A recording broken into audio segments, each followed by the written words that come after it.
Dick Murdoch was Texas in human form. Boots, beer, and the kind of views that make HR departments flinch. He wasn't just old school, he was Confederate cosplay with a side of head trauma. A man so proudly backwards that even other racists went, "Damn, bro." Murdoch didn't play politics in the locker room because he didn't need to. He just bullied you into knowing exactly where you stood, beneath his cowboy boot, or not at all. In the ring? He was smooth, real smooth. He could throw a punch that looked like a shotgun blast and bump like gravity owed him money. But backstage, he was chaos. If he liked you, he'd buy you a beer. If he didn't, he might try to rip your face off with a boot heel. There was no middle ground. Either you were a good hand or a problem, and the latter group often had more melanin, morals, or modernity than Murdoch liked. And this video ain't about legends or titles. It's about legit, deep-seated shoot hate. No gimmicks. Just real-life venom from a guy who didn't care if the camera was on or off. These are the 5 men who made Murdoch's skull turn redder than his damn neck. And unlike most feuds, this hate didn't end with a handshake. It ended with silence, threats, and in some cases, blood. Let's get dirty. There's racism in wrestling, and then there's Dick Murdoch, the man who made even other racists squirm. Tony Atlas didn't get a cold shoulder or subtle digs from Murdoch. He got death threats dressed up as car ride banter. Tony told this story in multiple shoot interviews, including Hannibal TV and Boston Wrestling MWF. He was riding with Murdoch and a couple of others in the early 80s, Territory Ball. Murdoch turns from the driver's seat and says, "Calm as you like. Hey, Tony, we ought to pull over and hang you from that tree right there." Dead serious. No wink, no punchline, just that. Tony didn't laugh. No one did. It was one of those moments where the air leaves the car. Murdoch chuckled like it was a rib. Tony just stared out the window and made a mental note to never ride with that man again. Later that night, he told the promoter, "I'm not riding with that man. You book him near me again, I'm gone." Murdoch's reaction? "Oh, he's just another sensitive one." Murdoch had a way of using the ring like a confession booth. If he hated you, it bled through his work. Tony recalled him throwing live rounds during house shows, stomps, stiff punches, working the ropes too tight. "He didn't wrestle me," Atlas said in a 2015 appearance. "He punished me, like I was stealing something." And here's the ugliest part.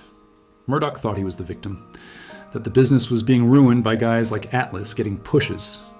He told one veteran, "They're turning this business into a sideshow, giving belts to guys who used to carry our bags." Tony heard that secondhand.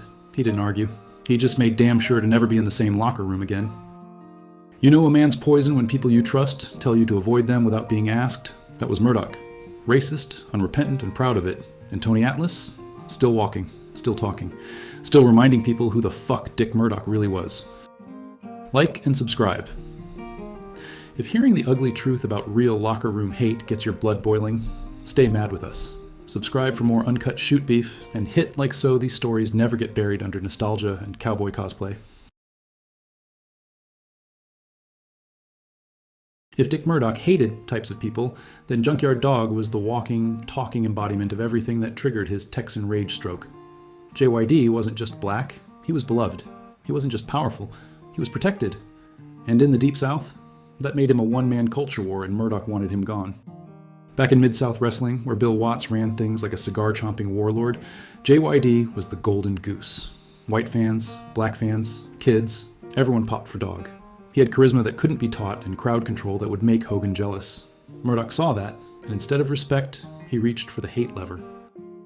The heat was never a blow-up. It was death by 1,000 cowboy boots.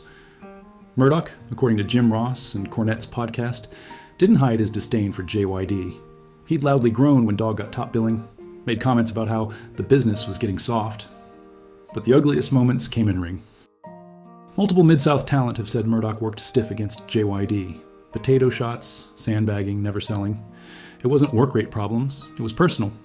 He once allegedly told a green heel backstage, "Just be lucky you're not in there with that mutt. I'd lay him out for real if they let me." JYD, meanwhile, kept it pro. He didn't fight backstage, he didn't cut interviews about it. He knew how the game worked. As long as he was drawing houses, Murdoch couldn't touch him. And that, more than anything, drove Dick insane. Because Murdoch believed in the old guard. That wrestling was for tough white men who drank hard and bled on purpose. JYD smashed that to pieces by becoming the top star of the region, without any of Murdoch's vices. He didn't need to drink with the boys, he just needed a chain and a damn entrance pop. Murdoch resented that until the day he died. Murdoch didn't hate Ted because of talent. He hated him because Ted DiBiase represented everything Murdoch thought was ruining wrestling: manners, morals, and men who didn't treat the locker room like a saloon. They crossed paths constantly, Mid-South, Japan, even early WWF. Ted was second generation, but he didn't follow the boys' code. He didn't drink, didn't screw around, didn't play the games. He read his Bible between matches. He meant it. Murdoch saw that and immediately labeled him a fraud, the kind of guy who wore a cross on his chest and a target on his back. According to multiple territory vets, including Jim Ross and Buzz Sawyer's old travel crew, Murdoch openly mocked Ted in cars and locker rooms, called him preacher boy, accused him of being a narc, said, "Any man that clean got something to hide." That's the thing about Murdoch. If you didn't share his poison, he assumed you were faking. Ted, for his part, never swung back, but he didn't forget. When Murdoch no-showed a Mid-South town in '83, DiBiase told a crew member, "Tell Dick he's not missed." Later, in the WWF, Ted refused to share rides with him, even if it meant longer loops. Word backstage was, if Murdoch's in the car, Ted's flying. And that stung Murdoch. Deep. Because while Murdoch thought he was gatekeeping the business, Ted DiBiase was evolving it. Promoters booked Ted for trust. They booked Murdoch with a waiver. The game was changing, and Ted didn't have to change himself to win. The most telling moment? When Murdoch died in '96, very few men from the newer generation spoke up. Ted was asked for comment and said coldly, he was who he was. That wasn't praise. That was an obituary with a shut door. Murdoch never understood why the business left him behind. Ted DiBiase was the reason. Like and subscribe. Some beefs are loud, some are silent, slow deaths with no forgiveness. Subscribe for the ones that still fester. Hit like if you know not all hate ends with a handshake. Some feuds are loud. This one? It never even got booked. Bad news. Brown hated Dick Murdoch so deeply that he flat out refused to wrestle him. Anywhere, anytime, for any amount of money. And unlike the usual Carney hearsay, this one's been confirmed straight out of Brown's mouth. In multiple interviews, Brown laid it bare. He believed Murdoch was a racist and accused him of being connected to the Klan. The kind of accusation that doesn't just stay backstage. It stains legacies. I wasn't going to work with him. I don't care what they paid. Bad news. Brown said in his RF video shoot interview, there's no footage, no house show program, not even a phantom match on some 1980s Puerto Rican card. That's the point. Brown never let it happen. When Murdoch was winding down in WWF, mid-80s, Brown hadn't even debuted yet. Once Brown got in, Murdoch was long gone.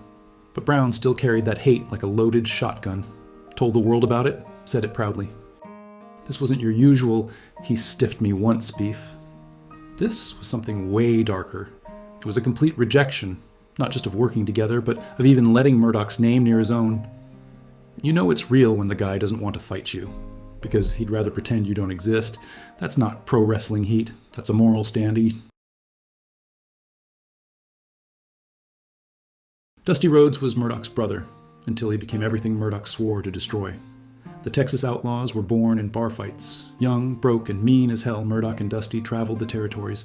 Like cowboys with warrants, they worked stiff, lived harder, and left a trail of blood, booze, and broken motel doors. But that bond didn't survive success. Because when Dusty rose up, Murdoch saw it as betrayal. The hate started slow.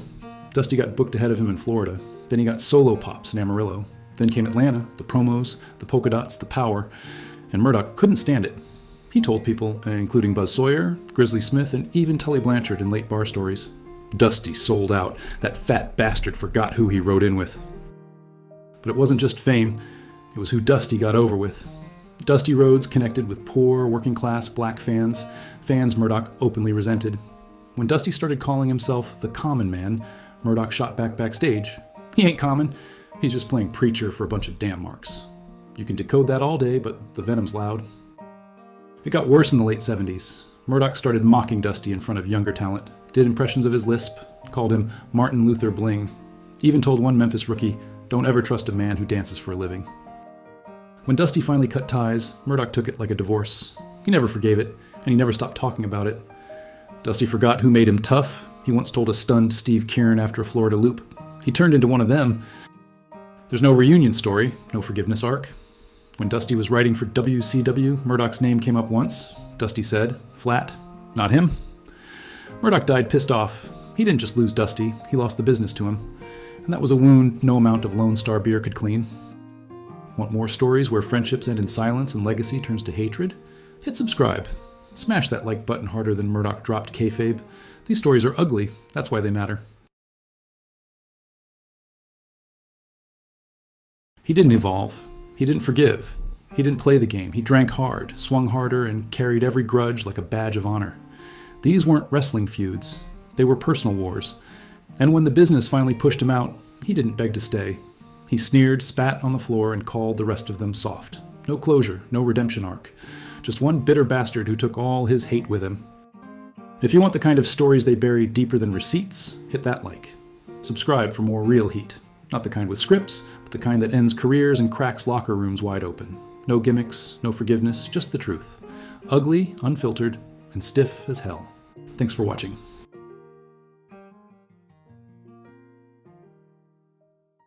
You ever hear a story that starts with a bad joke and nearly ends with a murder? Welcome to the real-life moment. Brutus, the barber beefcake, decided to run his mouth in the wrong locker room at the wrong time to the wrong man. That man was Haku. And this wasn't some he's a tough guy gimmick. This was ask around the locker room, legit don't look him in the eyes kind of fear. Haku didn't just have a reputation, he had witnesses. Beefcake? He had Hogan's tan lines and a pair of shears. His whole career was built off tagging along and cutting hair after real men did the work. And somewhere along the way, he thought that gave him immunity. It didn't. What went down backstage that night wasn't a fight, but it was damn near one. It wasn't a promo, it wasn't scripted, it wasn't hype. It was Haku about 2 seconds away from putting Brutus's face through a locker. And the only reason it didn't happen? Someone stepped in before Brutus got turned into a cautionary tale. This isn't legend. This isn't maybe it happened. This is the day one of the toughest men in wrestling almost snapped a Hogan crony in half, and everyone watching knew it. Let's get into it.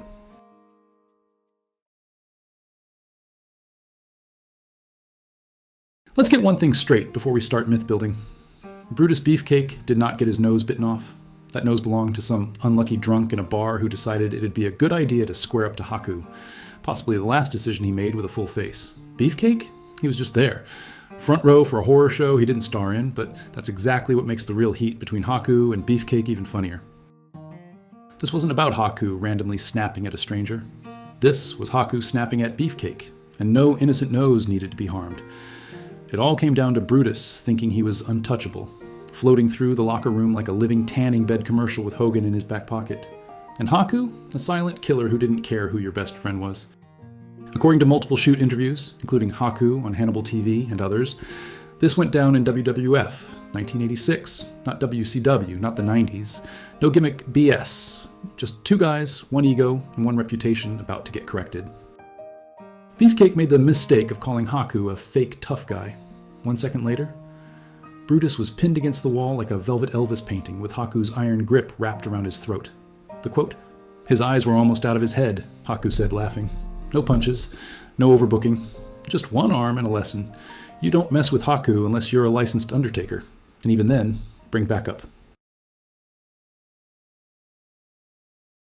Brutus Beefcake strutted through the WWF locker room like he owned the place, spoiled by Hogan's spotlight and clueless about the real world. His career was basically a charity case, disguised as a wrestler, built on charm, good looks, and some questionable perms. But the moment he opened his mouth about Haku, all that confidence melted faster than his hairspray in the heat. Haku didn't do fan mail or meet and greets. He dealt in real-life consequences. When Beefcake ran his mouth, calling Haku a paper tiger, Haku didn't waste breath or punches.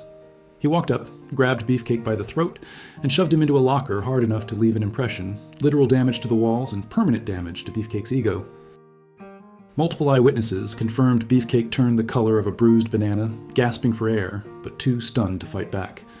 That wasn't just intimidation, it was a warning, written in flesh and humiliation. From that day forward, Beefcake knew exactly who was boss. No more cheap shots, no more smug grins, just quiet, nervous glances whenever Haku was around. Because in the brutal school of wrestling, respect isn't given, it's demanded. And Brutus learned that lesson the hard way. After witnessing Haku turn that bar into a war zone, Brutus was left with a front row seat to what real fear looks like. He wasn't the target, but standing nearby was like being next to a live grenade waiting to blow. You could almost hear his confidence deflating like a punctured tire as he realized his Hogan buddy status meant nothing in that moment.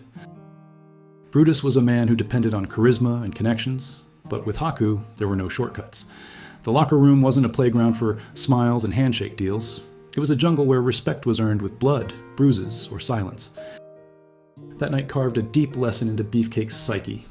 You can have the best tan in the world, the nicest hair, and a contract thicker than a New York cheesecake, but when a guy like Haku walks in, your only move is to shut up and stay out of his way. Brutus didn't become a better wrestler after that, just quieter and maybe a little wiser, because sometimes the greatest victories aren't won in the ring, they're won in knowing when to keep your mouth shut and your head down. Brutus Beefcake wasn't the guy who made waves with his wrestling skills. Hell, most nights he barely made ripples.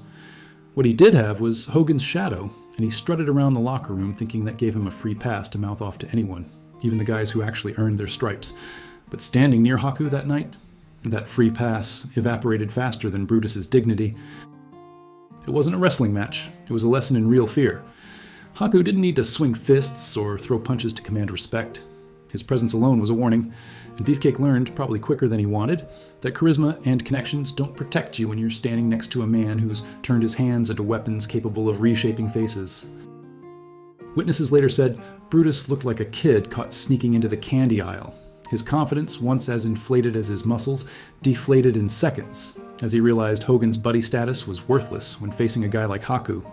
The man who bit a patron's nose off in a bar wasn't someone to joke about, and Beefcake's smart mouth had finally gotten him the attention of a predator, not a peer. The locker room isn't Hollywood. There's no script, no second take, and certainly no staged promos when guys like Haku step in. Respect in wrestling is paid in blood, silence, and the cold sweat of knowing you don't belong in someone's crosshairs.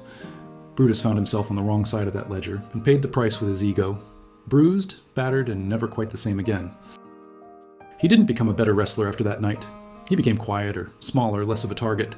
Because sometimes the smartest move is knowing when to shut the hell up and let the real men do their business.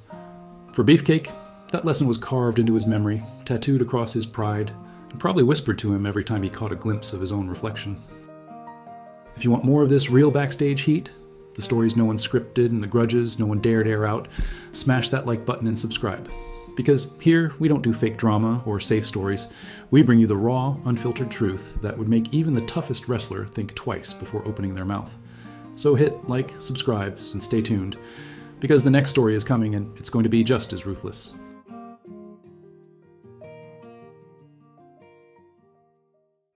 Dick the Bruiser didn't do backstage politics. He was the politics, and his policy was pain. Born William Afflis, this guy didn't pretend to be a tough guy. He was a legit street-fighting lunatic who went from football to bar brawls to dropping people on their necks in sold-out armories. In the 1950s through the early 80s, he was the face of Midwestern chaos, especially in Indianapolis and Detroit. He wasn't just a headliner, he was a promoter, a money man, and the stiffest son of a bitch who ever booked himself into a title match mid-bourbon. But behind all the growling promos and chain-smoking rage, Bruiser had a hit list, real heat, people he legit hated. Not gimmick heat, not we'll work it out after the house show, but if I see you in catering, I'm throwing coffee in your face heat. This wasn't Hogan refusing a job. This was Dick stomping your face and still expecting you to sell the damn house for him next week. Today, we're not talking about his legendary matches, barbed wire tag wars, or his riot-starting promos. We're going deep into the 5 men Dick the Bruiser hated with his whole blackened heart. No scripts, no kayfabe, just straight shoot venom. And trust me, they earned it. They were called the Crusher and the Bruiser, the original beer and barbed wire tag team. And for a while, it worked. Sold out cards, tag gold, and promos that sounded like 2 construction sites arguing over whose jackhammer was louder. But here's the thing, Dick the Bruiser didn't like equals. He liked control, money, and partners who shut up when the payday got split uneven. Crusher Lisowski? That wasn't him. According to multiple sources including Bleacher Report and Regional Wrestling Records, Crusher wanted more money, more input, and more control over his own schedule. That was Bruiser's red line. He didn't like being told what to book, who to push, or when to loosen his damn wrist tape. What started as chemistry turned into Cold War. By the early 70s, Dick was reportedly stiffing him mid-match, tagging in and throwing shoot punches just to prove who ran the territory. Even when they weren't feuding, the heat lingered. Bruiser co-promoted and booked himself into title runs. Crusher wanted parity. What he got was pain. They were the tag team version of a failed marriage. Only Bruiser hit harder and took both alimonies. Bruiser never trusted a guy who outdrew him and still called him partner.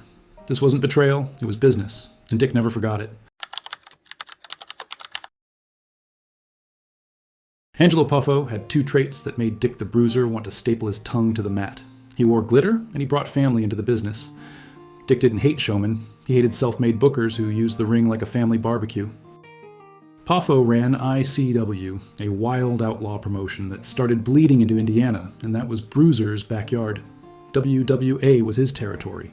He co-owned it, booked it, headlined it, and treated it like a mob boss guarding his neighborhood. So when Angelo came knocking with his sons and his outlaw circus, that shit went nuclear. Back in the 70s, Poffo would occasionally work AWA, and even step through Bruiser's WWA doors. But things soured quick. Poffo was tight with money, always working angles to get better pay, and worse, he complained when he didn't. According to territory reports and regional historians like Larry Matisik, Dick allegedly stiffed Poffo's pay, and when Angelo took those complaints to the wrong people, Dick froze him out. No pushes, no promo time, nothing but cold, stiff losses in front of half-drunk Indiana crowds. Then came ICW in 1978, Poffo's outlaw promotion featuring Randy and Lanny. They ran head-on into Bruiser's turf. Dick didn't just take offense, he took it personally. To him, Poffo was trying to rewrite the map without paying tribute, and that made him a target. Poffo wore rhinestones like he was Elvis. Bruiser preferred blood. It sparkled better under the lights. He brought his sons into the business. Dick wanted to book them all into early retirement. This wasn't wrestling politics. This was territorial warfare, and Dick didn't lose turf. He burned it before he shared. Let's make one thing clear. Bobo Brazil was a damn legend.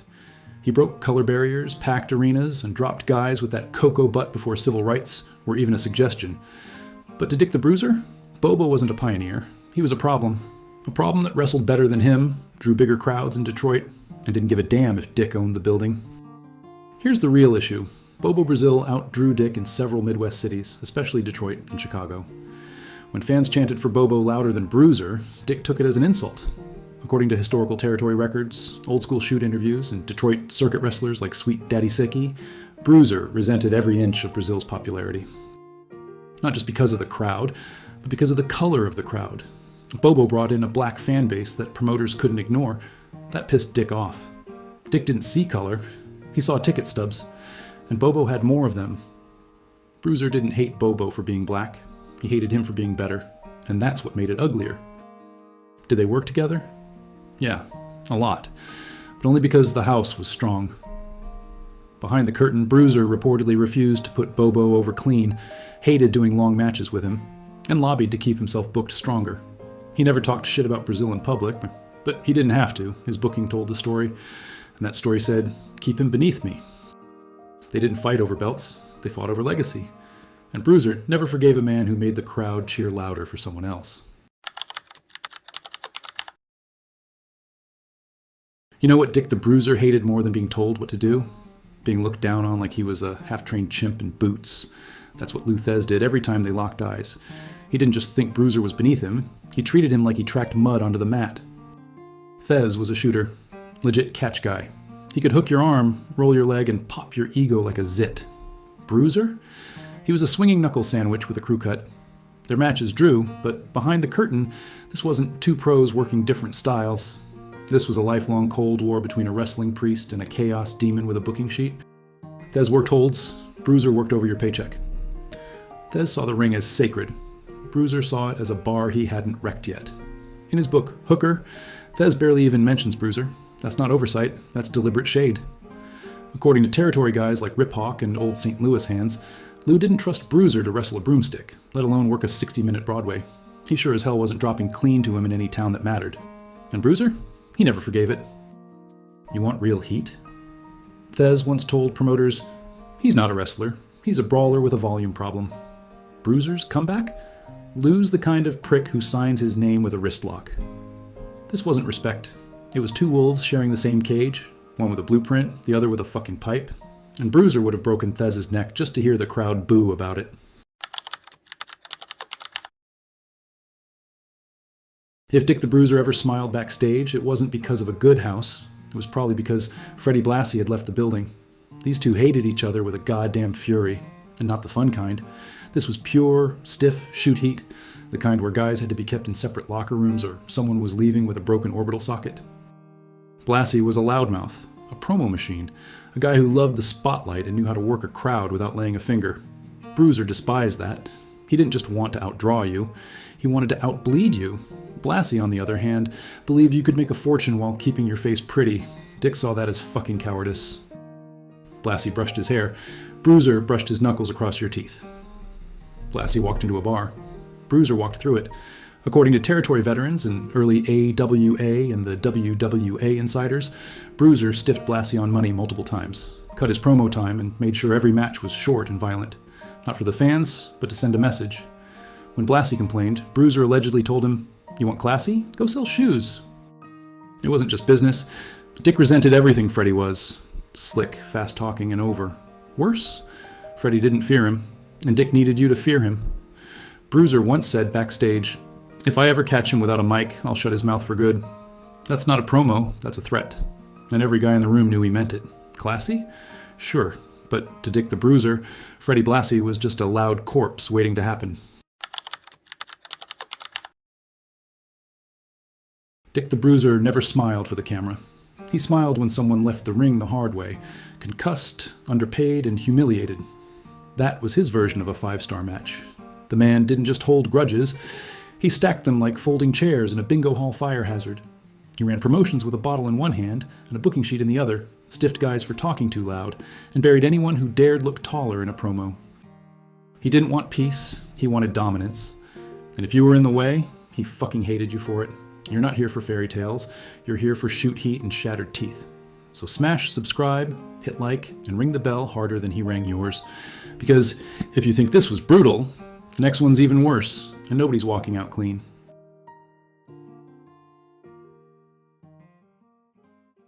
Fit Finlay wasn't built for showbiz, he was built for impact. A hard-nosed veteran of the British wrestling scene, Finlay earned his reputation the real way, through broken noses, stiff boots, and no-nonsense attitude. He didn't chase fame, didn't politic for title runs, and sure as hell didn't suffer fools backstage. But don't mistake silence for softness. Over decades in the business, Finlay developed real grudges, not the kind cooked up by creative, but the kind forged through bad booking, reckless decisions, and a deep disrespect for wrestling itself. He was a professional to the bone, but even professionals have limits. And once you crossed Finlay's line, there was no walking it back. This video breaks down 5 things, or people, Fit Finlay genuinely hated during his time in the business. All real, all past tense. From dangerous gimmicks to egomaniacs with too much power, this is shoot heat straight from the source. Finlay didn't talk much, but his hate spoke volumes. Let's break this down carefully and expose the real reasons behind Fit Finlay's pure hatred.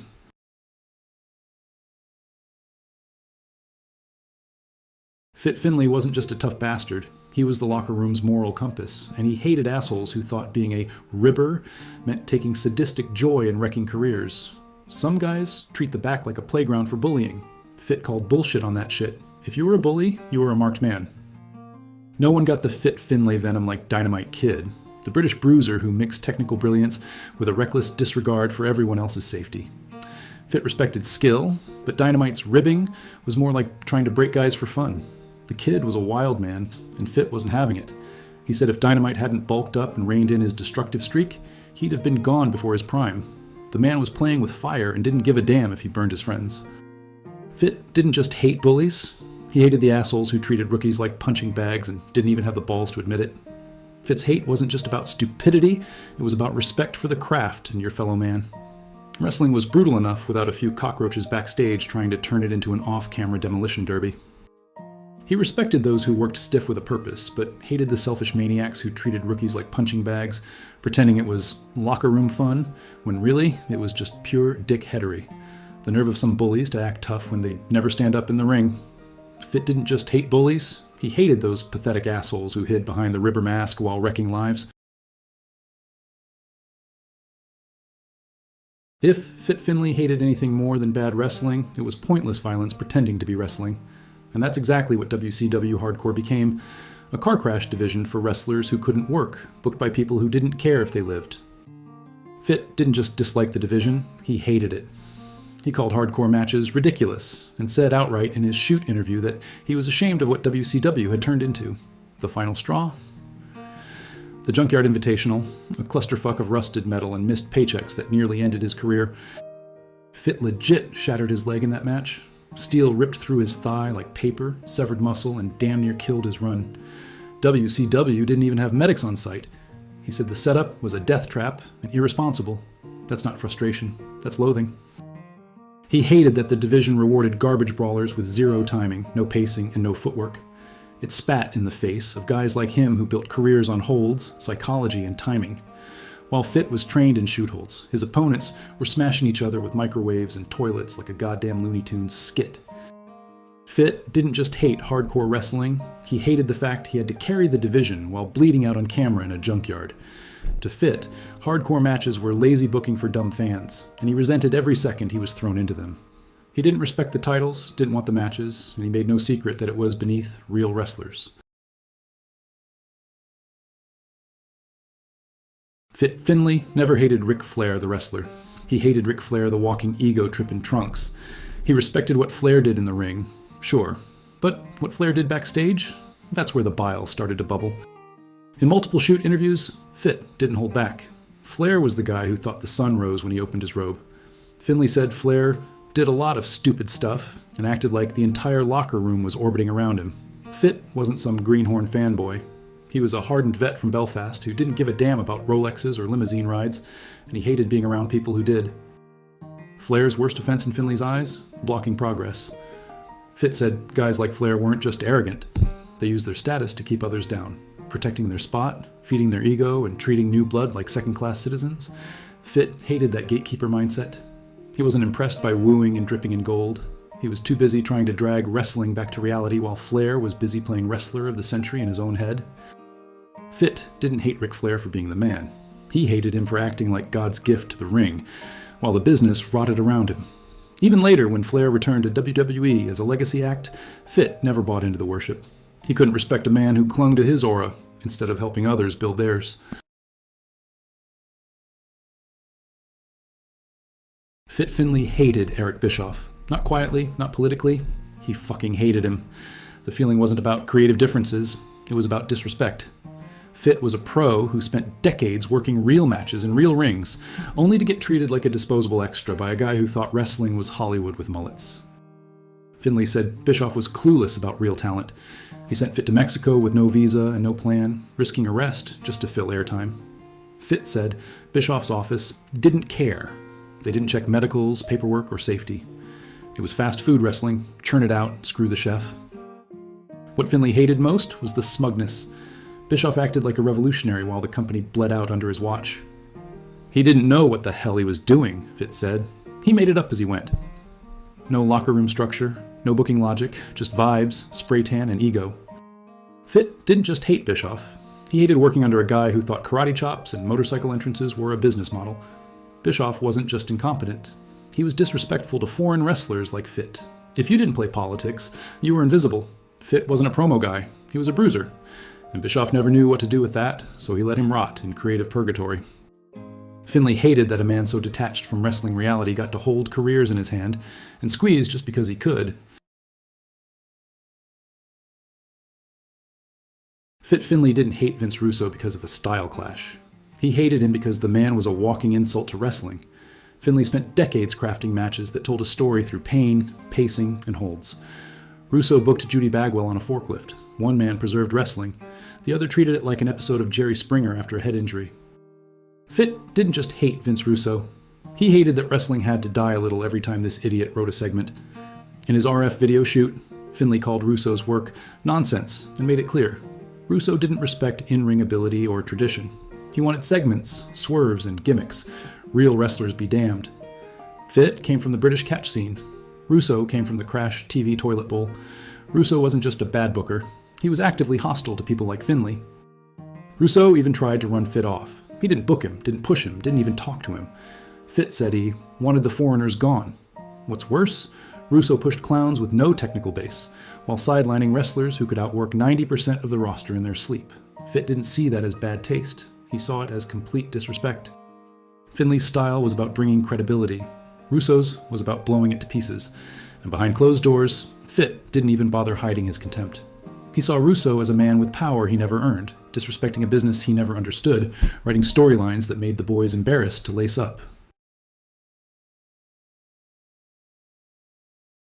Fit Finley never screamed in promos, never begged for attention, and never swung a chair for a cheap pop. But when it came to the people who disrespected wrestling, he remembered, he resented, and he hated them for it. From bullies in the locker room to egos in the office, Finley saw the business from the inside out, and he never forgot who tried to ruin it. If you want more real shoot heat, unfiltered grudges, and old school venom like this, smash that like button and subscribe. We're just getting warmed up.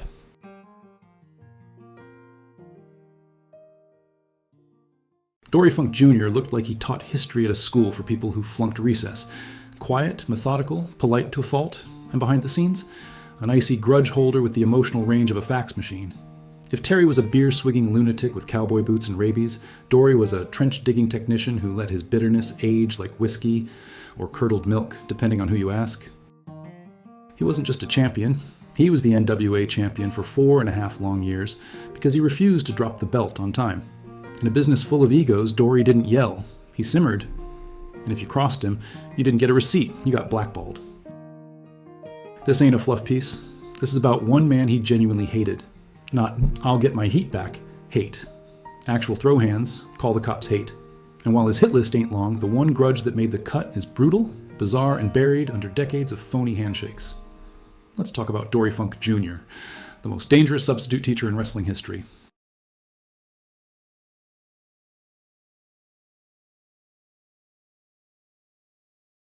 Dory Funk Jr. didn't yell, didn't curse, didn't flip tables, but he never forgot a slight. Calm, soft-spoken, and always with that stiff little cowboy gait, he wasn't the kind of guy who'd cut you down in public. He'd just wait till you were out of bookings. He was the NWA's golden child in the early 70s, polite, technical, political. The kind of guy who made headlocks look noble. But behind the scenes, Dory was pure power dresser in a wrestling singlet. He played quiet politics better than half the NWA boardroom. His biggest headline? In 1973, he was supposed to drop the NWA World title to Jack Briscoe. Didn't happen. He claimed he was hurt in a truck accident. The match was canceled, and Briscoe never believed it for a second. And that's the crack in the armor. See, Dory had respect for Briscoe in the ring. He even called him the most enjoyable opponent he ever had. And that was probably true. Technically, they were flawless together. But that didn't stop him, or his father, from possibly stalling a title switch to protect the family's legacy. That's Dory in a nutshell. Calm up front, calculating underneath. He didn't blow up in locker rooms. He worked the phones. He moved chess pieces. And if you ever tried to leapfrog the Funk name, you'd feel it. Slowly, silently, and permanently. He wasn't flashy. He was dangerous. Dory Funk Jr. was supposed to drop the NWA World Heavyweight Championship to Jack Briscoe in 1973. The plan was simple. Briscoe takes the belt, steps into the spotlight, and the NWA moves on. Except Dory pulled a no-show with a tractor accident excuse that's as believable as a politician's promise. A tractor accident? Really? This sounds less like a wrestling injury and more like the kind of nonsense that comes from someone who's allergic to losing. Jack Briscoe never bought it for a second. Ready to grab the crown, he instead got blindsided by what he believed was a stall tactic cooked up by Dory Jr. and his father. They were protecting the Funk family reign like it was a precious family heirloom, leaving Briscoe feeling like the unwanted cousin left waiting outside the party. Imagine gearing up to take your shot only to have the champ ghost you because he supposedly hurt himself wrestling farm equipment. It's the wrestling equivalent of your Uber driver canceling 5 minutes before pickup because he forgot where you lived. Dory always called Briscoe the most enjoyable opponent he ever had in the ring, and that was probably true. Their chemistry was undeniable, producing classic matches that fans still talk about. But backstage? It was cold as a morgue freezer. Respect in the ring did not mean trust behind the scenes. This wasn't just a missed match. It was classic wrestling politics played cold and calculated. Dory wasn't the hothead who lost his temper. He was the cold strategist moving pawns on a chessboard. Briscoe? He was the knight sacrificed in the game. The fallout shattered trust, stirred locker room gossip, and left promoters scrambling to fix a mess that stunk worse than a barn after a rodeo. So let it be crystal clear. This is Dory Funk Jr.'s take, not mine, and it's as bitter and raw as a Texas sunset burning through your soul. After the whole tractor accident stunt, you'd think these two legends would patch things up over a beer or a handshake. Nope, not in this case. The relationship between Dory Funk Jr. and Jack Briscoe stayed frosty. Icy enough to freeze over a Texas summer, they kept their distance, avoided each other at shows, and exchanged all the warmth of two cacti stuck in a blizzard. Neither ever publicly addressed the grudge in detail. No reality TV reconciliations, no kumbayas. Instead, the resentment simmered quietly like a slow leak in the NWA's political plumbing. Promoters were stuck walking on eggshells, trying to book shows without turning it into a wrestling remake of Game of Thrones. The tension didn't just poison the locker room, it sent shockwaves through the NWA's fragile power structure. Fans might have seen them work matches years later, but backstage, it was all business and cold shoulders. Dory Funk Jr. wasn't a guy who threw punches or screamed in hallways. He was the kind of guy who held grudges like a miser guards his last dollar, silently, methodically, and without mercy. Jack Briscoe learned firsthand that in wrestling, the battle isn't always in the ring. Sometimes it's in the politics, the broken promises, and the grudges you carry long after the crowd has gone home.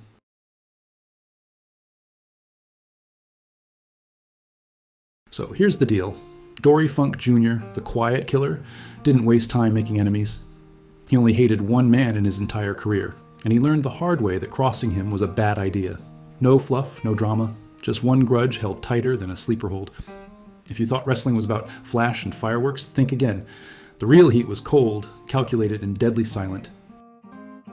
Dory wasn't some loudmouth throwing fits. He was the guy who waited patiently, letting his enemies drown in their own mistakes while he planned the slow, sure choke. So if you ever cross a legend like Funk, don't expect fireworks. Expect a long, cold burn that leaves scars nobody else sees. If you dug this deep dive into grudges that mattered, hit like, punch subscribe, and ring that bell like it owes you money. More savage truths coming your way. Stay tuned and stay ruthless. Thanks for watching.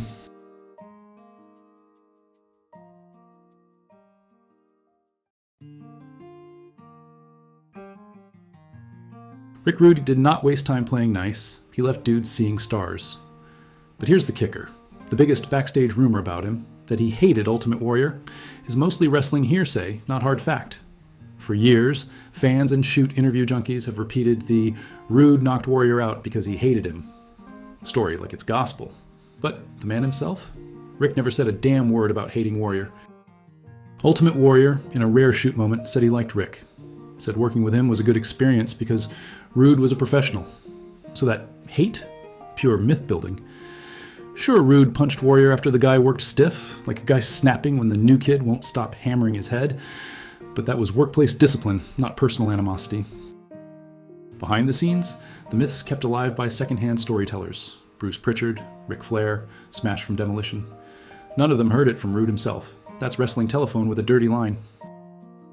We're here to crush myths, expose real heat, and dig into the beefs Rude actually carried. Rivalries that left bruises, lawsuits, and yes, even guns pulled. Ready for some real backstage carnage? Let's get ravishing. Everyone's heard it. Rick Rude decked Ultimate Warrior backstage because he hated the guy. The locker room legend that became YouTube lore repeated so often, it's now wrestling gospel. But here's the real backstage scoop. Rick Rude never said he hated Warrior. Not once. Ultimate Warrior? He's the rare wrestler who actually said, in a rare shoot moment, he liked Rick. Said working with Rude was a good experience because Rick was a professional. That's not exactly the language of someone who's hated or feared his partner backstage. What actually happened is far less Hollywood. Rude did punch Warrior, but not because of hate. Warrior was working stiff, hitting Rude too hard. Rude wasn't about to let some egotistical rookie or rising star make a habit of putting him on the floor, so he snapped. Slapped a workplace discipline punch hard enough to put Warrior out cold. Brutal? Yeah. Personal? Nah. The story got twisted by guys like Bruce Pritchard, Ric Flair, and Smash from Demolition, none of whom heard the truth directly from Rude himself. It became a convenient myth to explain why Rude hated Warrior, when really it was just one guy teaching another not to work like a maniac in the ring. So next time you hear Rude hated Warrior, Remember, that's Wrestling Telephone with no real punchline. Oh yeah, and Bigfoot tags with Andre on weekends too. This is the tale that won't die. Supposedly, Rick Rude got so sick of Warrior's sloppy in-ring work that he knocked him out backstage like it was Mortal Kombat. One punch, lights out. Internet tough guys love this one. The only problem? There's no goddamn proof. No quote from Rude. No statement from Warrior. Not one legit first-hand source. Just a guy who knew a guy telling the same story from 5 bar stools down. Even Warrior, a guy who loved burying people once the face paint dried, actually said he enjoyed working with Rude. Called him a true pro and put over their feud like it was a highlight reel.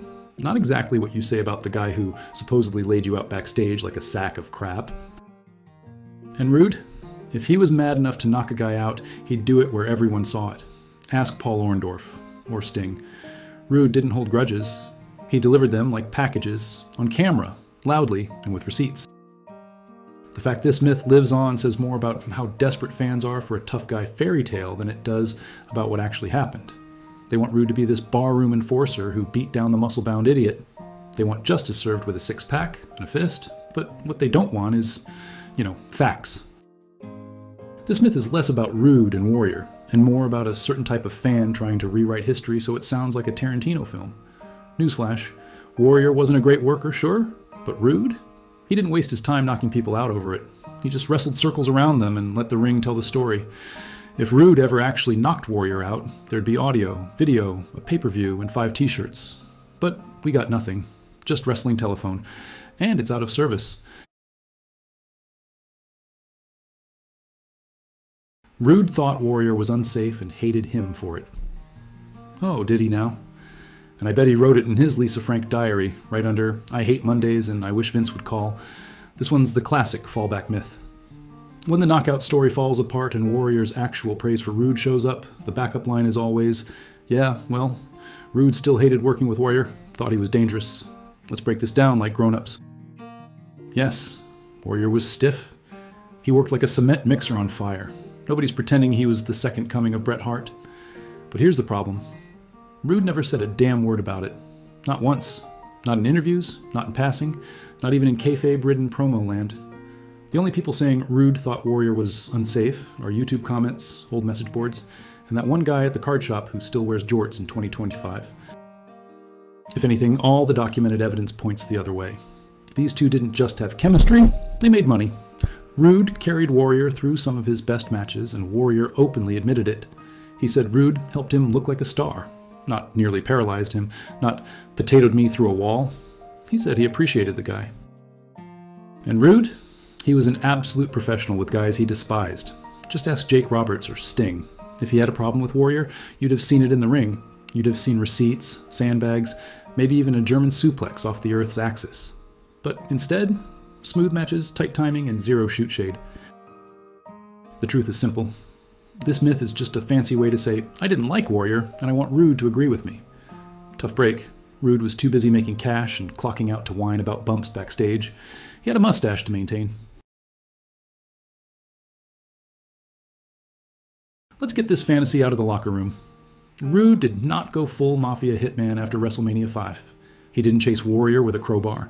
He didn't threaten to break Warrior's neck, and he definitely didn't stomp into Vince's office yelling, that jacked up clown potato sacked me and now I want blood. That's all internet fanfiction dressed up like shoot gospel. Here's what actually happened. Warrior botched a couple spots during their match. Rude? Yeah, he was annoyed. That's it. He didn't throw hands. He didn't walk out. He came back the next night and kept doing business. Why? Because unlike Warrior, Rick Rude knew how to finish a fucking match without crying about it. This myth grew legs, thanks to, I heard it from a guy who knew a guy who worked security near the curtain. You know, the kind of high-grade bullshit that gets passed around bar stools and blown up in YouTube thumbnails like, exclusive, Rick Rude snaps and shoots on Ultimate Warrior.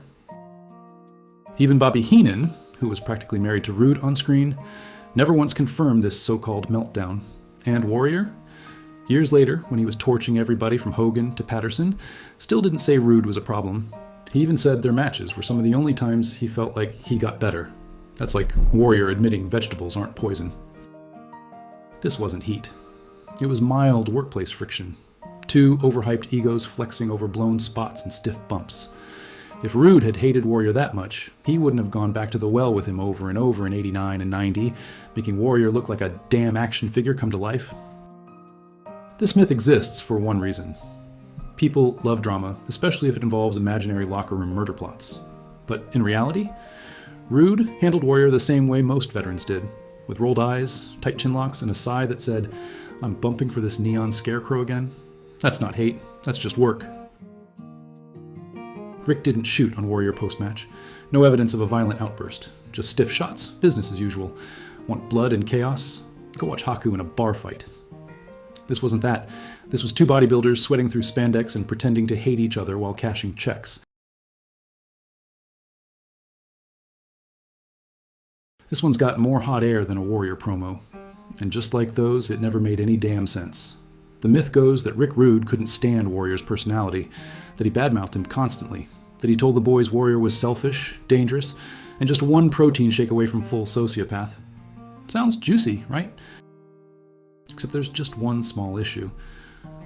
Rick Rude never said a single fucking word about Warrior like that. Not once. You know who did? Everybody else. Go back and listen to the shoot interviews. Bret Hart trashed Warrior. Bulldog rolled his eyes. Heenan made jokes about his intelligence. Hell, even Mean Gene sounded like he wanted to throw a shoe at him by 91. But Rude? Not a peep. What is on the record is this. Rude told multiple people that he respected Warrior's work ethic, that Warrior was difficult, sure, but difficult in the way most overhyped main eventers were. Loud, clueless, full of themselves. Not a criminal, not a cancer, just Warrior. In fact, Warrior once said in a shoot that Rude was one of the only guys who treated him like a peer during that late 80s rocket ride. He even said, and you might want to sit down for this, that he liked Rick Rude. You know, in Warrior language, that's basically, I'd share my tassels with the guy. This myth didn't come from truth. It came from lazy assumptions. Rude was a classic don't sell it, don't say it guy. If he hated you, you'd feel it. Ask Jake Roberts. Ask the mirror in his hotel room. But Warrior? Nope, nothing. The truth is brutal. Wrestling fans created this beef in their heads because they wanted it to be real. They wanted two jacked up maniacs clawing at each other backstage. What they got instead? A stiff working relationship that made both men money and ended with Rude saying absolutely fuck all. That's not hate, that's silence. And silence, in wrestling, that's damn near respect. 1. Rude never trashed Warrior. 2. No record of heat, just hearsay from third-party nobodies. And 3. Warrior actually liked him. End of story, roll the credits. Rude and Warrior was all angle, no animosity. This feud belongs in the bin with Warrior's comic books and the idea that he could wrestle. Let's put this to bed like Warrior putting on a headlock. Awkward, slow, and over way too fast. Rick Rude didn't hate Warrior. Not secretly, not loudly, not even a little bit. What we had was a rare case of two steroid-era juggernauts sharing the same ring without one of them trying to swing a chair backstage. No stiff receipts, no locker room screaming, no call the agents drama. And if that disappoints you, good. Welcome to adulthood. Because here's the truth nobody wants. Wrestlers didn't all hate each other just because they main evented. Sometimes it was just a paycheck and a plane ride. And that was Rude versus Warrior. A weird, lucrative dance between a guy with unmatched psychology and a guy who thought tassels were an offensive strategy. And let's be honest, if Rude had hated Warrior, we wouldn't be guessing. Rude didn't whisper. He didn't hint. If he thought you were trash, he'd make you eat your push and throw up your gimmick. Just ask the Clique. Ask Shawn Michaels.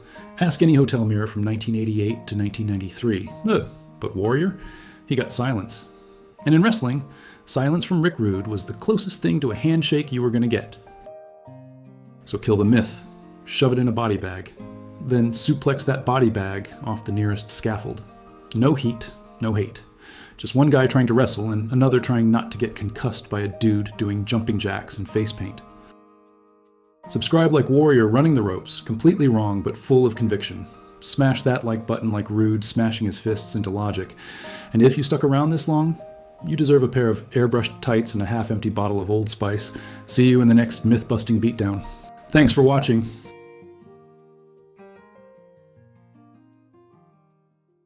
Ivan Koloff wasn't just your average villain in a red cape and fake beard. He was the real Russian bear, but not the kind you cuddle with. Behind the wrestling mask, in the cold stare, was a man who navigated the brutal world of wrestling's territorial politics, like a Siberian wolf circling prey. This was a guy who respected legends, but also bitterly resented the system that kept him from the throne. In an industry ruled by favoritism, backstage cliques, and power plays, Koloff was never the golden boy, and that frustration brewed some genuine backstage heat. He didn't just wrestle opponents, he fought the politics that strangled his career. But don't get it twisted. Beneath the respect for mentors like Bruno Sammartino lay a simmering resentment that could freeze your balls off. This isn't kayfabe bull. This is real backstage venom, shotgun diplomacy in the wrestling locker room, where survival meant knowing who to trust and who to watch like a hawk, because one wrong move could get you buried, blackballed, or beat half to death behind the curtain, while the guy smiling at you in Gorilla was already lining up to piss on your push, and maybe bang your spot too. Ivan Koloff wasn't just some guy in a bad Russian costume pretending to be a Cold War villain. If that dude's really Russian, then I'm the Queen of England. Born in Canada, bred in the US, and rocking a fake accent thicker than maple syrup, Koloff was a master of kayfabe Cold War nonsense. But underneath that phony accent and beard was a man playing a brutal backstage game, fighting the ruthless politics of wrestling's territorial days like a Siberian wolf hunting his next paycheck. Koloff respected legends like Bruno Sammartino, yeah, the real deal. But behind the scenes, he was bitter as hell about always being the challenger and never the king. Wrestling in the land of favoritism, cliques, and power plays, Koloff's cold stare hid real resentment and genuine backstage heat. This wasn't scripted drama, this was shoot-style venom, where knowing who to trust was as crucial as your finishing move. Welcome to the icy world of Ivan Koloff, where respect and hate collided like a fist meeting a jaw. Ivan Koloff's relationship with Bruno Sammartino was like a toxic marriage, respectful in public, seething underneath. Bruno was a mentor, a legend, and the undisputed king of the Northeast Territories. Koloff openly praised Bruno as a real pro, but behind the curtain, the story was way messier. Koloff hated the way Bruno's massive popularity and political clout kept him locked in the role of the perennial challenger. Despite being a brutal, dedicated performer, Koloff was always the hammer banging against Bruno's throne, but never the king himself. It was the backstage equivalent of a Cold War, silent, icy, and full of resentful glances. Shoot interviews reveal Koloff's bitterness about being passed over in favor of Bruno, who was safe and reliable for promoters, while Koloff was the dangerous outsider who didn't fit their mold. It wasn't just jealousy, it was a real frustration with the politics controlling the business. Bruno had the power to make or break Koloff's career chances, and Koloff knew it. Yet, no public shit-talking happened. This was simmering backstage, venom fueling Koloff's icy persona. Respect doesn't always mean love, and in wrestling's backstage chess game, Koloff was always one move away from checkmate. Ivan Koloff didn't just wrestle men, he wrestled politics. And nobody played dirtier than the NWA's inner circle of bookers in the late 70s and early 80s. See, Koloff was the guy who ended Bruno Sammartino's legendary title reign in 1971. You'd think that would lock him into top billing forever. Instead, he got blackballed from the top of the NWA card. Why? Because he wouldn't play kiss-ass to the Southern booking mafia, a rotating cabal of power brokers like Ole Anderson, Bill Watts, and even Dory Funk Sr. Koloff was the guy who made a legend by winning clean, and got buried dirty because he wouldn't lick boots in the locker room. Koloff didn't politic, didn't backstab, and sure as hell didn't grovel. And in the NWA, that's career suicide. He'd go into territories like Mid-Atlantic and still draw heat for days, but the title shots dried up. They'd feed him to babyfaces, then move him down the card, all while pretending he was too foreign to be a company man. What they meant was, he wouldn't bend the knee. Even Harley Race, part of that old boys club, kept Koloff boxed out from multiple NWA title runs, reportedly vetoing him as a credible challenger. Meanwhile, guys with a tenth of Koloff's presence got pushed to the moon just because they played the political game like it was poker night in hell. Ivan Koloff never forgot who gave him his big break, but he never forgave who cashed in on it either. Vince McMahon Sr. didn't screw Ivan over with a chair shot. He did it with a smile, a handshake, and a screwy promise. Koloff ended Bruno Sammartino's historic title reign in 1971, the single biggest moment in the company's history at the time. That title change was as shocking as it was clean. No foreign object, no run-in, just one Russian bear flattening the Italian icon. Ivan thought this made him the guy, but Vince Sr. saw him as the guy before the guy, a transitional champion, to shuttle the belt to Pedro Morales without turning Bruno heel. In other words, Koloff was never the real champ. He was just the middleman in tights, and he didn't find that out until afterward. "I thought they were going to keep the belt on me," Koloff admitted years later. "Then they told me I was losing it to Pedro, right after I'd just taken it off Bruno. I was shocked." He wasn't angry at Pedro. He was furious at Vince. He'd drawn houses, sold the moment, done business the right way, and in return, he was dropped faster than a heel at a Make-A-Wish convention. Vince Sr. never offered him another big run, never put the belt back on him, and never told the fans how historic Ivan's win was. No celebration, no victory promo, nothing. Just erased. Koloff beat Bruno clean and got treated like a streaker in church. Everyone acted like it never happened. Koloff had heat with promoters, sure, but Vince Sr.? That one cut the deepest. Because Vince used Ivan's credibility, then tossed him into the shadows to preserve the company's hero lineage. The betrayal wasn't loud. It was corporate, cold, and calculated. He didn't hate Vince Sr. because of money. He hated him because of what he took and never gave back, the spotlight he earned. Ivan Koloff didn't throw tantrums in locker rooms. He threw shade, held grudges, and buried careers with a grunt and a handshake. His enemies list wasn't packed with jobbers or loudmouths. It was built on real betrayals, real politics, and real hate. If he didn't like you, it wasn't because of gimmicks or booking. It was because you were either a threat to his spot or a backstabbing bastard in a suit. And when he shut the door, you weren't getting back in. Cold, final, brutal. That's how Ivan played the games, and that's why he never lost backstage. Ivan Koloff, like the Iron Sheik, was used primarily as a transitional champion, a trusted veteran who bridged the gap between bigger stars without stealing the spotlight. Ivan famously ended Bruno Sammartino's historic title reign, only to quickly drop the belt to Pedro Morales.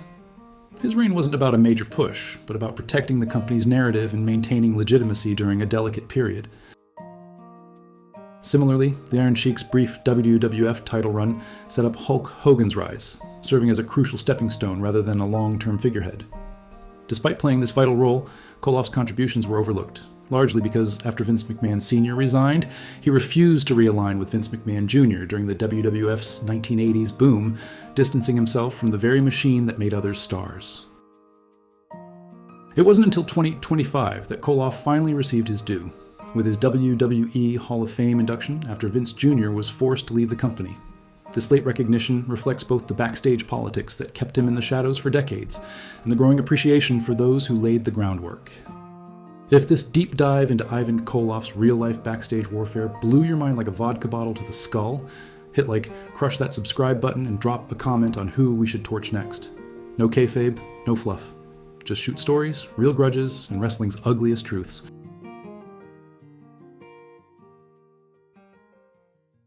Wrestling history loves to glamorize the show, the robes, the belts, the promos. But the real blood wasn't spilled under the lights. It got sprayed across dressing room walls, booking meetings, and handshake deals that ended in lawsuits and gritted teeth. This isn't about gimmicks. This is about grudges, the kind you carry for life, the kind that don't end with a 3 count. Stan Stasiak didn't just live through this mess. He embodied it. A bruiser who looked like a guy that choked parking meters for quarters, Stasiak was never the office's golden boy.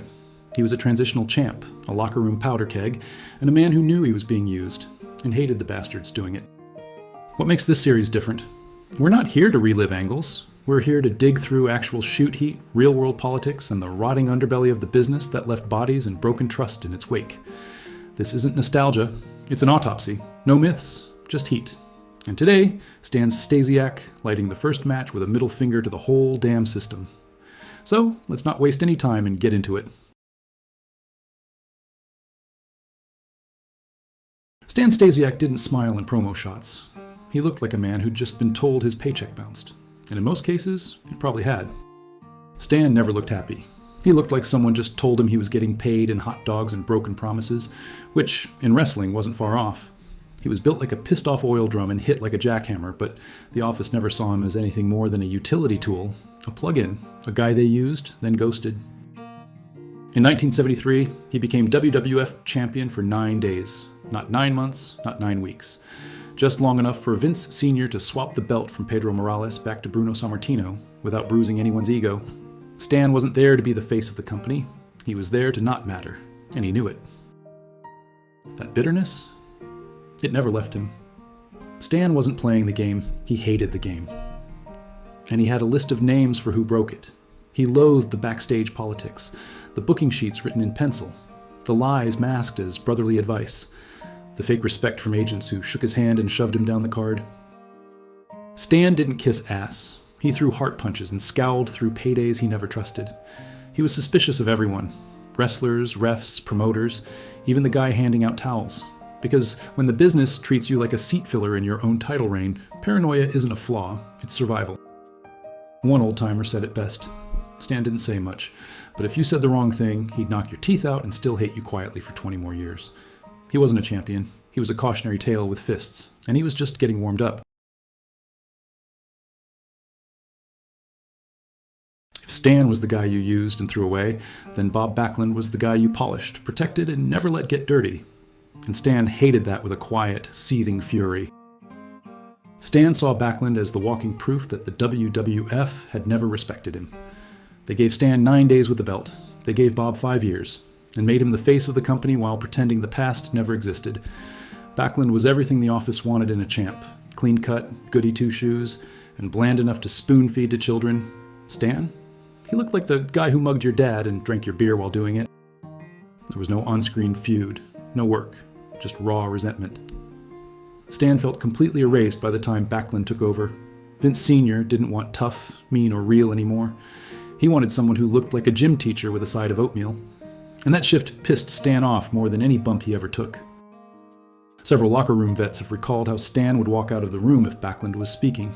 He didn't joke about it, he didn't rib him, he just left, because hearing that voice with that phony aw-shucks humility made his stomach turn. Stan was old school, and Bob was corporate lunch meat and boots. To Stan, Backlund was more than a guy who got the spot. He was the symbol of the changing guard, a soft reboot of a business that used to be about fights, not favors, not suits, not golly gee. And the worst part? Backlund didn't even realize it. He wasn't malicious. He was just clueless, which somehow made it all sting more. Portland promoter Don Owen wasn't just a boss to Stan. He was supposed to be a friend, a mentor, the guy who gave him his first real shot when Vince Sr. treated him like luggage with laces. But when the money stopped making sense, and the promises started sounding like fairy tales, Stan did what most wrestlers were afraid to. He called Owen out, loud, public, and permanently. Stan worked the Pacific Northwest for years. He was the top heel. He drew. He sold tickets. And he expected, foolishly, that loyalty in the wrestling business meant more than a cheap payout and a handshake soaked in bullshit. But Owen was an old-school promoter in the worst way. Protect the company, underpay the workers, and always stay 2 steps ahead in the lying game. Things turned nasty after Stan's short WWF title run. When he came back to Portland, he expected to be treated like a goddamn conquering king. Instead, Owen booked him like an aging roadblock, fed to younger talent, and quietly shuffled down the card. Stan wasn't just insulted, he was furious. Stan believed Owen resented his success, that he didn't want his guy getting too big for Portland. And more than that, Stan thought Owen actively blocked chances for him to return to the main event scene outside the territory. The two never reconciled. Stan refused to work with Don Owen again after the early 80s. He buried him in locker rooms, called him a snake, a liar, a smiling thief in a sport built on backstabs. And in the end, Stan got the last word, telling younger guys flat out, he'll pay you in loyalty, and your rent in regrets. When Vince McMahon Sr. put the WWF title on Stan in December 1973, it wasn't a push. It was a lie and gold plating. There was no plan, no story, no belief, just logistics. Pedro Morales wouldn't lose to Bruno Sammartino. Bruno wouldn't take the belt straight from Pedro. So Vince Sr. picked a man who wouldn't complain, who wouldn't refuse, and who wouldn't matter long enough to ruin anything. Enter Stan, the human buffer zone. The entire play was a corporate chess move. Stan got the belt for exactly 9 days so the office could sidestep bruised egos and delicate egos. Vince Sr. didn't even book TV time around it. Stan's title reign never aired on TV. It happened at a house show in Philly. He was champion on paper and erased in reality. And that wasn't an accident. Vince Sr. didn't want Stan's reign to feel real, because it wasn't. Stan was told to lose it right back to Bruno the following week in Madison Square Garden. No build-up, no payoff. Just hold this for us and shut up. To make it worse, Stan was never even formally thanked. No bonus, no promo time, nothing. He was left off programs, ignored in promos, and quickly moved back down the card. That 9-day reign didn't make Stan proud. It made him furious. He didn't brag about it in later years. He bit down on it like a mouthful of glass. From that point on, Stan didn't trust promoters, titles, or opportunities. He saw them all for what they really were. Contracts with invisible expiration dates, signed in bullshit ink. And that was the day the heart punch wasn't just a move. It became his response to being used. Stan never played politics. He punched through them. He didn't cut promos about being disrespected. He lived it. The 9-day champ, the territorial war dog, the guy the office used, chewed up and tried to forget. But he never forgot them. Not Backlund, not Don Owen, not Vince Sr. This wasn't a wrestling career. It was a cautionary tale built on gritted teeth and middle fingers. So next time someone calls him a transitional champion, remember this. He transitioned from being polite to being done with your bullshit. And he never looked back. Stan wasn't bitter. He was right. If you like your wrestling history covered in bruises and betrayal, hit that subscribe button before The Office rewrites it again. No fluff, no fan fiction, just the receipts, the grudges, and the bodies left behind. Like it, share it, and piss off a promoter in the process. Thanks for watching.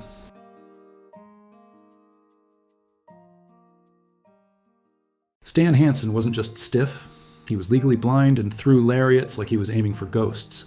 The man worked like he was fighting for his life in a rodeo. Except his opponents weren't cows, they were pay-per-view attractions, trying to leave the ring with their bones intact. Hansen didn't go hard, he obliterated.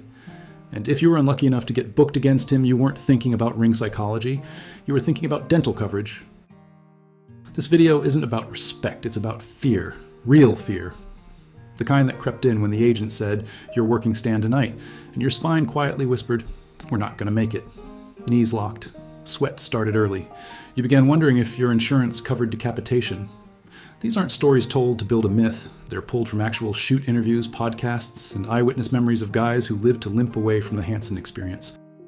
So light a candle for the unlucky souls. Here are the wrestlers who genuinely dreaded stepping into a ring with Stan Hansen. No kayfabe, just stiff shots and broken orbital bones. Let's get into it. Lex Luger had the look of a Greek god and the spine of a high school theater kid. You can't flex your way out of a Stan Hansen match. Lex tried, and it nearly killed him. In late 1990, Luger was the reigning US champion in the WCW management, decided to give him a shot of real credibility by throwing him in the ring with Hansen, who'd just roared in from Japan looking to eat somebody's liver. In their Halloween Havoc match, Hansen legit brutalized Lex, clobbered him in the jaw, snapped him around like a gym towel, and pinned him clean. And it wasn't just the result that hurt. Luger was so shook from Stan's stiffness that he actually started refusing rematches, openly telling people he did not want to work with Hansen again. According to multiple shoot accounts, Luger would avoid eye contact and try to get out of programs. Rare honesty from a man built like a tank, but wired like an air fryer. Stan didn't care. Hansen didn't respect Luger. "All show, no go," Stan reportedly said about the guy. And from a man who dropped Bruno Sammartino on his neck by accident and still got invited back. That's cold. Lex Luger feared Stan Hansen because Stan represented everything he wasn't. A real dangerous man who didn't care if your tan rubbed off on his elbow pad. Vader was a 400-pound freight train with fists like cinder blocks. And even he didn't want that Stan smoke. Vader was used to being the bully. He stiffed guys for fun, clubbed rookies just to see if they'd cry, and laid into veterans like they were punch bags that owed him money. But when Stan Hansen entered the ring, Vader found out what it felt like to be the smaller dog. Vader later admitted in interviews that he had a real fear of Stan. Not just because of his hits, but because Hansen didn't give a single care about your main event status or how much you weighed. Stan treated everyone like a potato sack, except he hit the potatoes. Behind the scenes, Vader knew he was in over his head. For the first time, the monster wasn't the biggest problem in the ring, he was the target. Stan had a reputation in Japan for not caring about finishers, egos, or bones, and Vader was the one who paid the price.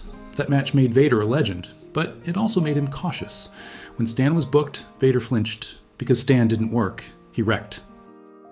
If you're still here and your eyeball hasn't popped out yet, hit that like button before Stan lariats your browser.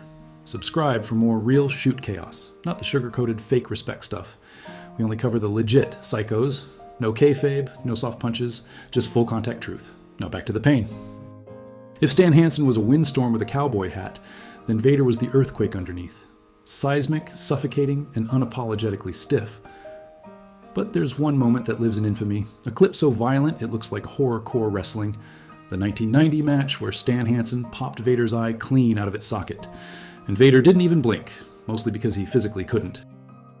It happened in Tokyo Dome, a match between two tanks. Vader was on the receiving end of one of Stan's legendary lariats, the kind of clothesline that requires dental records for ID. And as Vader's head snapped back, his eye dislodged, tearing the orbital bone with it. Did Vader crawl out of the ring and call it a night? No. He popped that eyeball back in with his bare hand and kept going. He stuffed it back in like a kid cheating at operation. You could hear the crowd not gasp, because Japanese fans don't gasp. They respectfully absorb trauma. Meanwhile, Vader, looking like the Terminator after a bar fight, just kept slugging forward like the fight hadn't skipped a beat. This wasn't just the scariest moment of his career. This was the moment everyone realized Vader might not be human. No normal man gets his eye knocked loose and responds by working stiffer. Most wrestlers would call a medic. Vader called the next spot. Because when your eye gets punched halfway across Tokyo and you're still vertical, you don't ask questions. You keep throwing bodies. This wasn't valor. It was chemical imbalance in a 400-pound juggernaut who didn't understand the concept of self-preservation. The man had his eye hanging out of his head like a deleted Mortal Kombat fatality. And what did he do?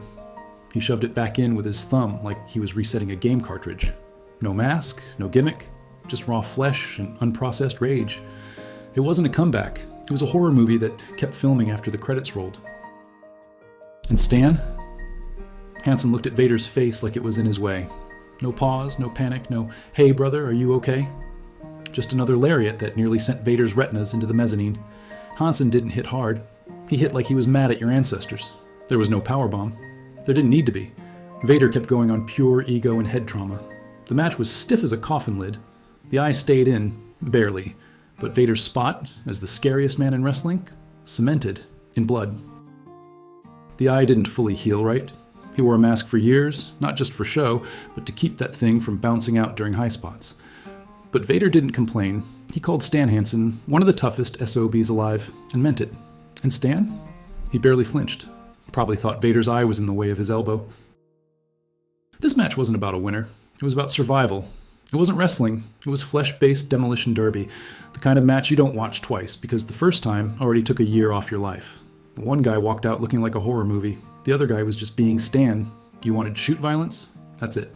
An eyeball on the canvas, and two men too tough to stop swinging. You'd think after Vader's eye made a break for freedom, and Hansen stiffed him like rent was due, that would have been the end of the feud.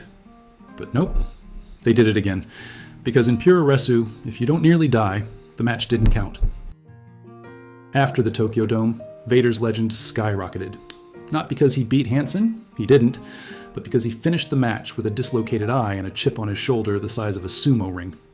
Doctors told him to take time off. Instead, Vader booked himself more matches with Hansen. That's not bravery, that's unlicensed mental instability. They met again in July 1990, and while no eyes popped out this time, the violence didn't tone down. It just got more methodical. The strikes were still potato grade. The selling was mostly real. And the crowd? They weren't cheering. They were bracing. These weren't matches. They were receipts. Even years later, Vader called Stan Hansen the stiffest guy he ever worked. And this is from a man who broke Joe Thurman's back and knocked out Inoki's front row. Hansen, on the other hand, never changed. He never apologized. He didn't need to. The man was a 300-pound consequence with a lariat. The aftermath wasn't reconciliation. It was escalation. Because only two men who had both tasted their own blood could build that kind of twisted respect.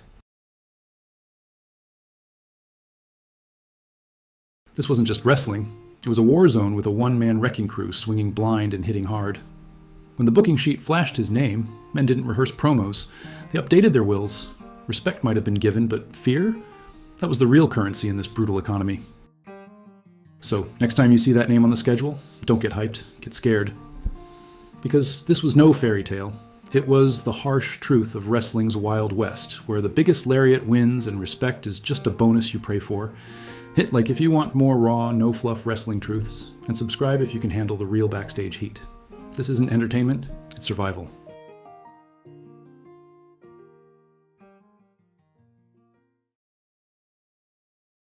In the world of professional wrestling, where larger-than-life personas often blur the lines between fiction and reality, Bruiser Brody stood as a towering figure of raw intensity and unfiltered defiance. Known for his wild brawls and unpredictable behavior, Brody wasn't just a spectacle in the ring, he was a force of nature who carried his rebellious spirit backstage. Unlike many of his contemporaries who navigated the industry's politics with calculated diplomacy, Brody chose a different path. He was notorious for challenging promoters, refusing to conform to their expectations, and often clashing with those who tried to control his narrative. This wasn't about scripted rivalries or kayfabe. This was real heat, raw, unfiltered, and often destructive. Brody's career was marked by a series of explosive conflicts that left a lasting impact on the wrestling world. In this exploration, we'll delve into the stories of those who felt the full force of Brody's wrath. Promoters, fellow wrestlers, and bookers who learned the hard way that crossing Bruiser Brody came with a price. Bruiser Brody wasn't born into wrestling royalty. He was born Frank Goodish in Detroit, 1946, a kid big enough to make adults nervous and wild enough to make them wish he'd stay small. He discovered wrestling as a young man, but don't confuse that with instant stardom. Brody's journey was a grind of gyms, small-time territories, and learning fast that the world of pro wrestling was less about handshake contracts and more about who could scare the hell out of who. Brody cut his teeth in Detroit and then moved through Texas, Kansas City, and the Gulf Coast territories. Early on, promoters noticed two things: his size, well over 6'5", and built like a human tank, and his ability to make people respect him without even trying, or fear him, sometimes both at once. Colleagues joked that if Brody walked into a locker room quietly, the silence itself would announce he was there, not exactly subtle. He honed his brawling style on anyone willing or unwilling to step in the ring. Unlike wrestlers who clung to choreography and scripted moves, Brody's matches carried an edge of unpredictability. One wrong glance, one poorly timed drop, and someone could find themselves regretting their career choice.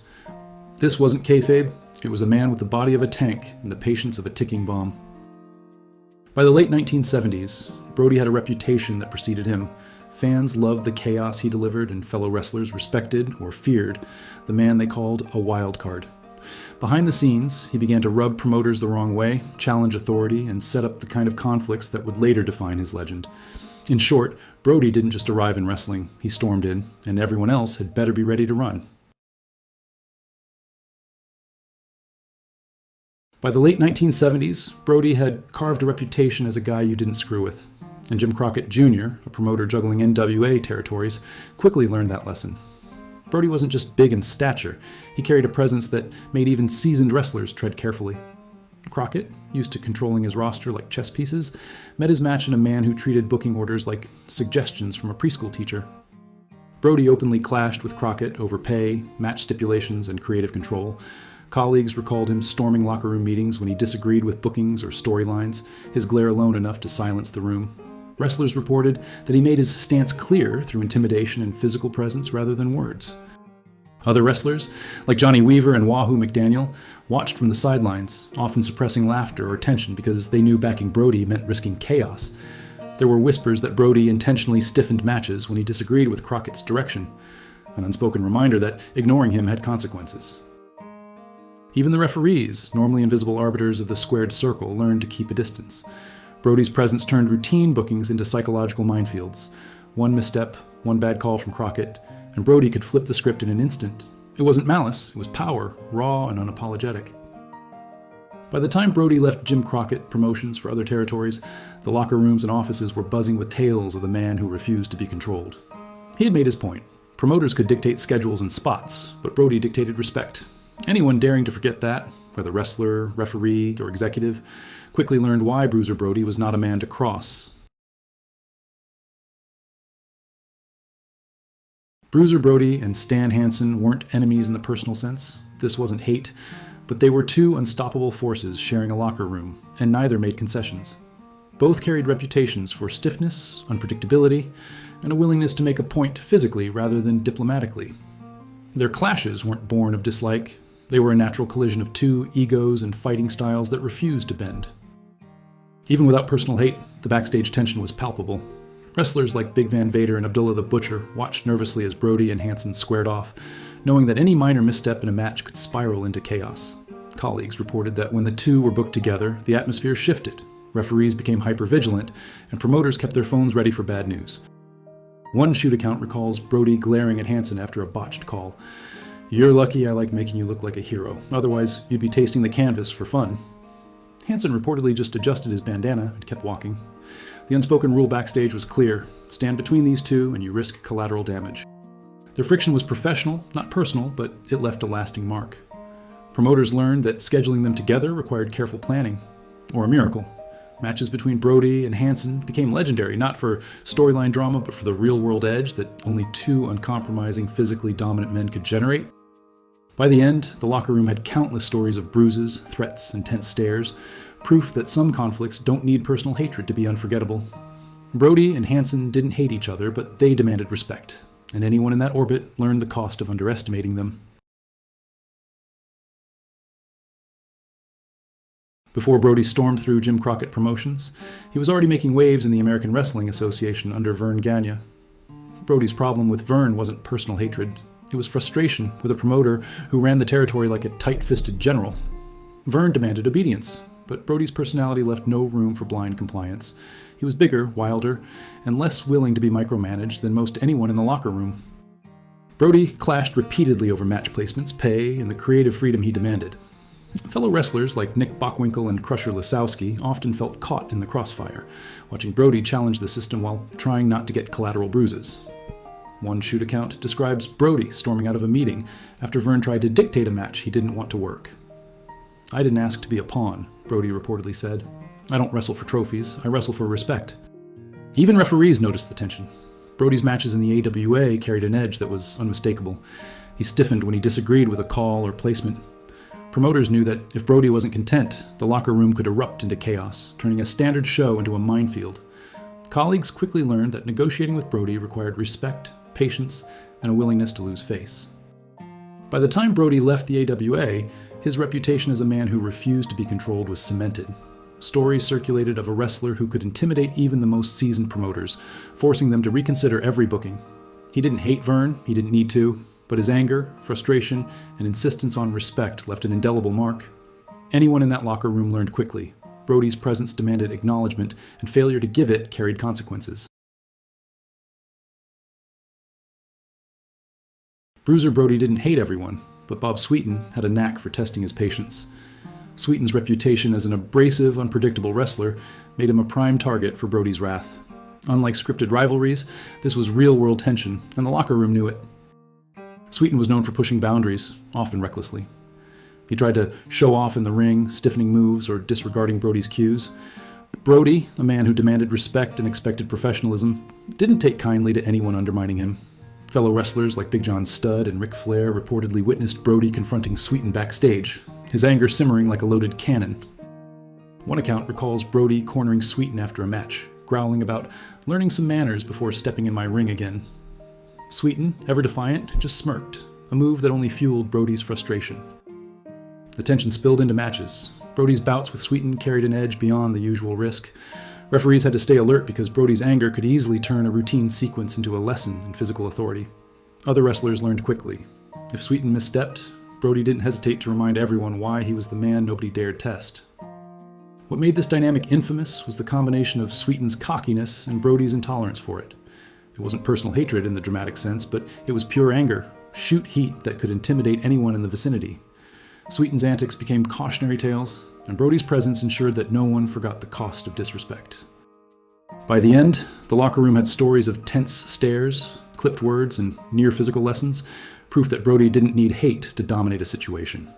All he needed was a reason to enforce respect. Bruiser Brody's relationship with Carlos Colon was one of the most infamous in wrestling history. But let's be clear, Brody's anger at Colon wasn't your everyday locker room beef. It was frustration with the promoter and his system, amplified by personal clashes and cultural tensions in Puerto Rico. Brody openly disliked the way Colon ran his World Wrestling Council shows, complaining about lack of respect, unsafe conditions, and what he saw as manipulation of talent. Fellow wrestlers, including Abdullah the Butcher and Tony Atlas, often found themselves caught in the crossfire, watching Brody escalate disputes that most would have walked away from. In August 1988, that heat tragically exploded. A backstage confrontation turned fatal when Jose Huertas Gonzalez, known as Invader One, stabbed Brody during a heated argument. Brody's ongoing anger at Colon and the booking decisions of the territory set the stage for one of wrestling's darkest moments. Accounts suggest Brody confronted Gonzalez over match arrangements and backstage control, and the tension escalated beyond words. Colleagues who witnessed it later admitted the atmosphere backstage was charged. Everyone knew Brody didn't tolerate disrespect, but no one expected it would end in blood. Brody's death wasn't a storyline, it was real life, hitting the locker room like a chair shot to the skull. The aftermath exposed the dangerous mix of unchecked anger, cultural miscommunication, and a wrestling environment that sometimes rewarded chaos more than safety. Brody's resentment toward Colon and the territory was genuine. The tragedy merely amplified the stakes of real-world backstage heat. Even today, Brody's anger at Colon is discussed alongside his other conflicts, not as kayfabe, not as a joke, but as the kind of rage that could change careers, reputations, and, in this case, life itself. Brody didn't just push back against promoters, he demanded respect, and Puerto Rico's wrestling world learned the cost the hardest way. Bruiser Brody didn't just wrestle, he stomped, shoved, and snarled his way through every locker room he entered. Promoters, colleagues, rookies, veterans, they all learned the same lesson: disrespect him, and you'd get a masterclass in pain, intimidation, and fury. He didn't need scripted drama. Reality bent to his presence. Every territory he touched felt the tremor. Every wrestler who crossed him remembered it. Brody's legacy isn't measured in titles, it's measured in fear, respect, and stories that still make legends pale. He left the wrestling world bruised and laughing nervously behind his back. So, if you enjoyed watching the man who turned every locker room into a battlefield, smash that like, slam subscribe, and stay ready. Brody's heat is contagious. Thanks for watching.